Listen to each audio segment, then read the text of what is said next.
আজি মই আপোনালোকলৈ লৈ আহিছোঁ এবিধ তিতাকেৰেলাৰ চাটনি।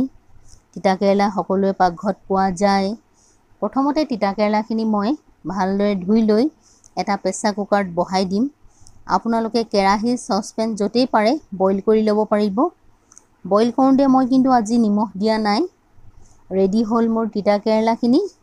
ইয়াক এতিয়া মই গোল গোলকৈ কাটি ল'ম আৰু সোৱাদৰ কাৰণে তাৰ লগৰ সামগ্ৰীখিনিও মই যোগাৰ কৰি ল'লোঁ।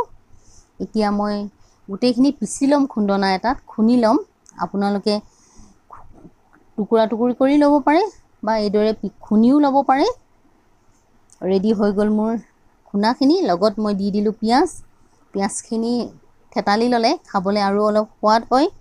ৰেডি হ'ল মোৰ পিচাখিনি। লগতে কাটি লোৱা তিতাকেৰেলাখিনিও এতিয়া মই ইয়াত দি দিম। যিহেতু তিতাকেৰেলা স্বাস্থ্যৰ কাৰণে বহুত ভাল, বহুতে ভাজিও খায়, ময়ো খাওঁ।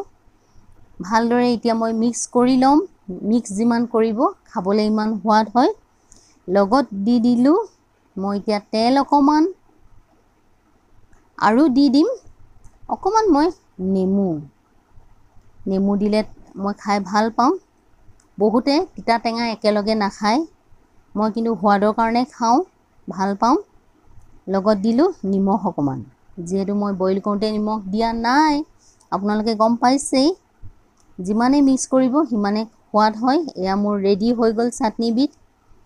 আজি মই তিতাকেৰেলা চাটনিবিধ সেইকাৰণে আপোনালোকক দেখুৱাইছোঁ, যিহেতু ডায়েবেটিছ, চুগাৰ, প্ৰেছাৰ সকলোৰে কাৰণে তিতাকেৰেলা বহুত উপযোগী।